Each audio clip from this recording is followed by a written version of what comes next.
ನಮಸ್ಕಾರ, ನಾನು doctor Virupaksha, orthopaedic surgeon ಮತ್ತು ಫಿಟ್ನೆಸ್ ಎಂಥೂಸಿಯಾಸ್ಟ್. ತೂಕ ಕಡಿಮೆ ಮಾಡ್ಕೋಬೇಕು, ಫ್ಲಾಟ್ ಅಪ್ಸ್ ಮಾಡಬೇಕು ಅಥವಾ ಸಿಕ್ಸ್ ಪ್ಯಾಕ್ಸ್ ಮಾಡಬೇಕು ಅಂತ ಈ ಒಂದು ಜರ್ನಿನಲ್ಲಿ ಇರೋರೆಲ್ಲರೂ ಮುಖ್ಯವಾಗಿ ಫಾಲೋ ಮಾಡಬೇಕಾಗಿರೋಂಥ ಒಂದು ಪ್ರಿನ್ಸಿಪಲ್ ಏನಪ್ಪ ಅಂದರೆ ಕ್ಯಾಲರಿ ಡಿಫಿಸಿಟ್ ಡಯಟ್. ಅಂದರೆ ನಾವೀಗಾಗಲೇ ಏನು ತೊಗೋತಾ ಇದ್ದೀವಿ ಕ್ಯಾಲರೀಸು, ಅದರಲ್ಲಿ 400ರಿಂದ 500 ಕ್ಯಾಲರೀಸ್ ಕಡಿಮೆ ತಿನ್ನಬೇಕಾಗುತ್ತೆ ಪ್ರತಿದಿನ.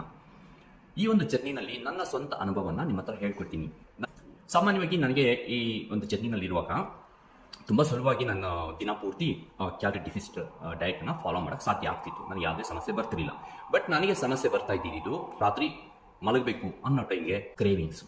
ಸೊ ಏನಾಗೋದು, ಎದ್ದು ಹೋಗಿ ಫ್ರಿಡ್ಜಲ್ಲಿ ತೆಗೆದುಬಿಟ್ಟು ಏನಿರ್ತೋ ಅದು ತೊಗೊಂಡು ತಿಂತೀವಿ. ಬೆಳಿಗ್ಗೆಯಿಂದ ಮಾಡಿರೋ ಇದೆಲ್ಲ ವ್ಯರ್ಥ ಆಗ್ಬಿಟ್ಟಿರೋದು. ಕ್ಯಾಲರಿ ಡಿಫಿಸಿಟ್ ಏನೇನು ಫಾಲೋ ಮಾಡಿದೆ ಅದೆಲ್ಲ ವ್ಯರ್ಥ ಆಗೋದು. ಸೊ ಇದನ್ನು ಈ ಸಮಸ್ಯೆಯನ್ನು ನಾನು ಹೇಗೆ ಬಗೆಹರಿಸ್ಕೊಂಡೆ ಅಂತ ನಿಮ್ಮ ಹತ್ರ ಹೇಳ್ಕೊಡ್ತೀನಿ. ಅದಕ್ಕೆ ಮೊದಲು ನಾವು ಹಂಗರ್ ಫಿಸಿಯಾಲಜಿ ಬಗ್ಗೆ ತಿಳ್ಕೋಬೇಕು. ಇದರಲ್ಲಿ ಸೇಷೇಷನ್ ಸೆಂಟರ್ ಅಂತ ಇದೆ. ಅದು ತೃಪ್ತಿಯಾಗಿದೆ ಅಂತ ನಮಗೆ ಗೊತ್ತಾಗುತ್ತೆ. ಸೊ ಆ ಸೆಂಟರು ನಮ್ಮ ಮಿದುಳಿನ ಹೈಪೋಥ್ಯಾಲಮಸ್ನಲ್ಲಿ ಇರುತ್ತೆ. ಇದನ್ನು ಕಂಟ್ರೋಲ್ ಮಾಡುವಂತಹ 3 ಮುಖ್ಯ ಹಾರ್ಮೋನ್ಗಳು ಯಾವಪ್ಪ ಅಂದರೆ ಲೆಪ್ಟಿನ್ ಮತ್ತು ಪೆಪ್ಟೈಡ್ YY. ಇವು ಹಸಿವನ್ನು ಕಡಿಮೆ ಮಾಡುತ್ತೆ, ನನಗೆ ತೃಪ್ತಿಯಾಗಿದೆ ಅಂತ ಹೇಳುತ್ತೆ. ಗ್ರೆಲಿನ್ ಇದು ಹಸಿವನ್ನು ಜಾಸ್ತಿ ಮಾಡುತ್ತೆ, ನಮಗೆ ಇನ್ನಷ್ಟು ಆಹಾರ ಬೇಕು ಅಂತ ಹಸಿವನ್ನು ಕ್ರೇವಿಂಗನ್ನು ಉಂಟು ಮಾಡುತ್ತೆ. ಈ ಹಾರ್ಮೋನ್ಗಳನ್ನು ಯಾವ ಆಹಾರಗಳು ಕಂಟ್ರೋಲ್ ಮಾಡುತ್ತೆ ಅಂತ ನೋಡೋದಾದರೆ ಮೊದಲಿಗೆ ಪ್ರೋಟೀನ್ ಒಂದು ಒಳ್ಳೆಯ ಹಸಿವನ್ನು ಕಡಿಮೆ ಮಾಡುವಂತಹ, ದೀರ್ಘಕಾಲ ಹಸಿವನ್ನು ನಿಯಂತ್ರಣ ಮಾಡುವಂತಹ ಆಹಾರ. ಅದು ಲೆಪ್ಟಿನ್ ಮತ್ತು PYವನ್ನು ಜಾಸ್ತಿ ಮಾಡುತ್ತೆ ಮತ್ತು ಗ್ರೆಲಿನನ್ನು ಕಡಿಮೆ ಮಾಡುತ್ತೆ ದೀರ್ಘಕಾಲದವರೆಗೆ. ಈ ಪ್ರೋಟೀನ್ ಆಹಾರಕ್ಕೆ ಒಂದು ಒಳ್ಳೆಯ ಉದಾಹರಣೆಗಳು ಅಂದರೆ ಕಾಳುಗಳು, ಮೊಟ್ಟೆ ಮತ್ತು ನಾನ್ ವೆಜ್ ಆಹಾರಗಳು. ಈ ಕಾರ್ಬೋಹೈಡ್ರೇಟು ನಮ್ಮ ಹಸಿವನ್ನು ಕಡಿಮೆ ಮಾಡುತ್ತೆ.